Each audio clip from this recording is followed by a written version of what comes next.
त्रिलोकपुर गांव में दो दोस्त जगदीश और महेश रहते, जो अक्सर एक साथ जंगल में लकड़ियां काटने जाया करते। अरे महेश, वो देख, लगता है कोई हिरन जख्मी पड़ा है। चल पास चलकर देखते हैं। अरे हाँ जगदीश, ये तो सच में एक जख्मी हिरन है, लेकिन इसकी ये हालत हुई कैसे? जगदीश, हमें इस बेचारी हिरन की मदद करनी चाहिए। अरे महेश, हम यहाँ लकड़ियाँ काटने आए हैं, हिरन को बचाने नहीं। छोड़ना इसे, एक जानवर ही तो है। ये तुम कैसी बात कर रहे हो जगदीश? जानवर है तो क्या हुआ, वो भी तो एक जीवित प्राणी है। बेचारी को कितना दर्द हो रहा होगा। देख भाई महेश, अगर तुझे इसकी मदद करनी हो तो कर। मैं तो चला लकड़ियाँ काटने, क्योंकि लकड़ियाँ काटने से ही मेरा घर चलेगा, जानवर की मदद करने से नहीं।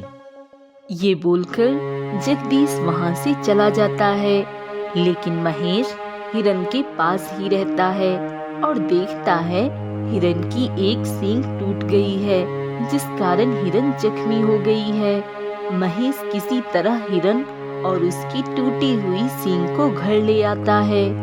अरे ये क्या जी, ये तो हिरन है और ये तो जख्मी भी है, ये आपको कहाँ मिल गई? सरला, जंगल में मुझे ये जख्मी हालत में पड़ी मिली। मुझे इस पे दया आ गई तो मैं इसे घर ले आया। तुम इसके जख्म पे दवा लगा दो तो ये ठीक हो जाएगी। महेश की पत्नी हिरन को दवा लगाती है। तभी वह हिरन एक बूढ़ी औरत में बदल जाती है, जिसे देख सरला और महेश दोनों के होश उड़ जाते हैं। मुझे देखकर घबराओ मत बच्चों, मैं एक मायावी औरत हूँ। मुझे हमेशा अच्छे इंसान की तलाश रहती है और मैं रूप बदलकर लोगों को परखती हूँ। तुम दोनों वाकई में बहुत अच्छे इंसान हो, बहुत ही दयावान हो। मैं तुम दोनों से बहुत खुश हूँ। मैं तुम दोनों को वरदान के रूप में ये टूटी हुई सींग दे रही हूँ। ये एक जादुई सींग है, जब भी तुम मुसीबत में होगे ये सींग तुम्हारे काम आएगी। इतना कहकर बूढ़ी औरत अदृश्य हो जाती है।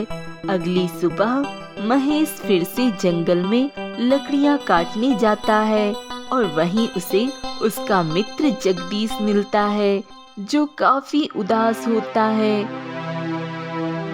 क्या हुआ जगदीश, तुम लकड़ियां नहीं काट रहे और इतने उदास क्यों हो? महेश, अब हम इस जंगल में लकड़ियां नहीं काट पाएंगे। मुझे आज ही पता चला है, इस जंगल को किसी बड़े सेठ ने खरीद लिया है।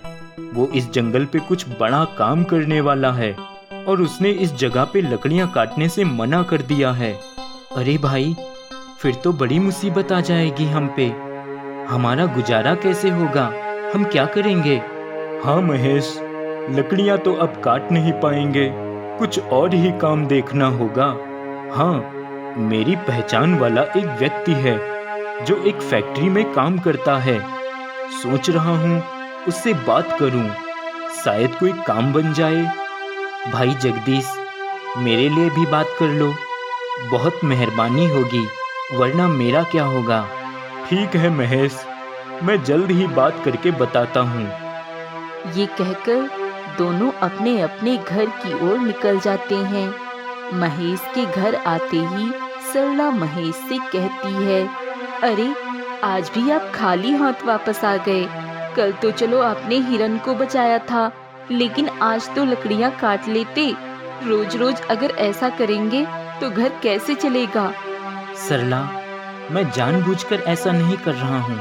जंगल बिक गया है और जंगल के नए मालिक ने लकड़ियाँ काटने से सभी को मना कर दिया है, इसलिए हमें अब कोई और काम देखना होगा।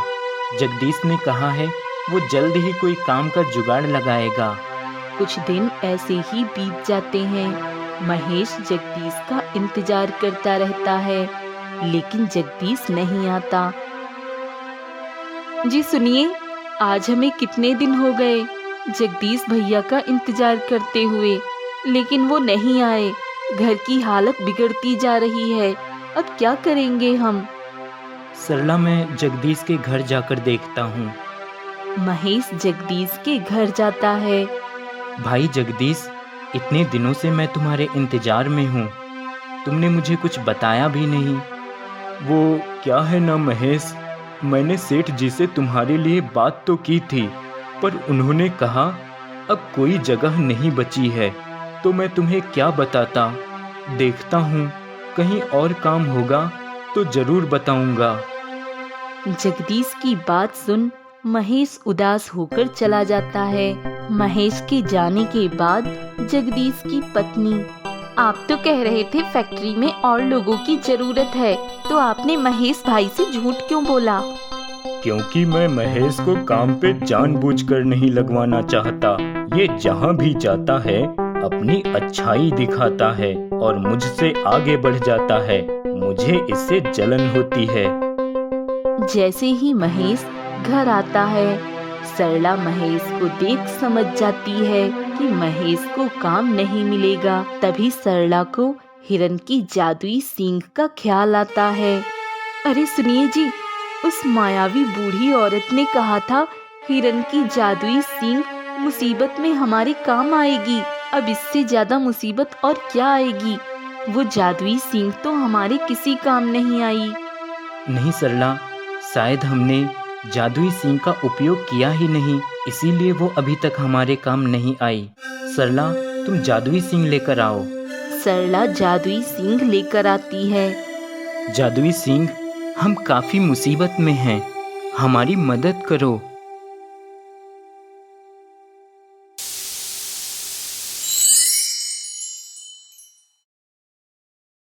अब महेश उन पैसों से एक आम का बाग खरीदता है और आमों का व्यापार शुरू करता है। जल्द ही वह एक बड़ा व्यापारी बन जाता है। एक दिन वह एक फैक्ट्री में अपना पेमेंट लेने गया होता है, जहां जगदीश उसे देखता है। अरे, ये महेश यहाँ क्या कर रहा है? कहीं ये यहाँ काम मांगने तो नहीं आया?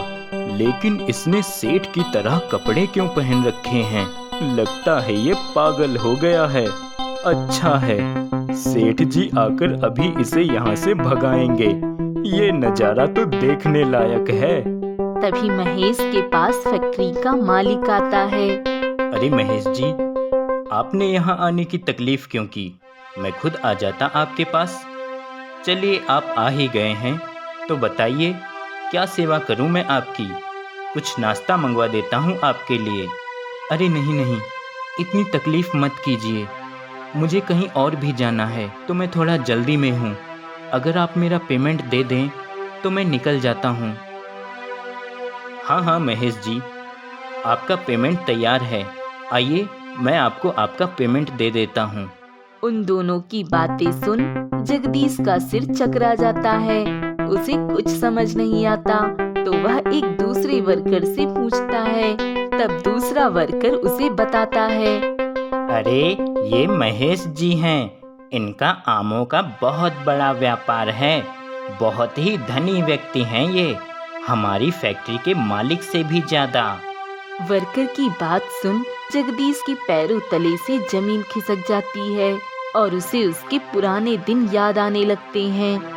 एक वो दिन था जब हम साथ में लकड़ियां काटने जाते थे। मैंने अपने दोस्त के साथ ही बुरा चाहा, उसके साथ धोखा किया। शायद इसीलिए वो आज इतना धनी हो गया और मैं वहीं का वहीं रह गया।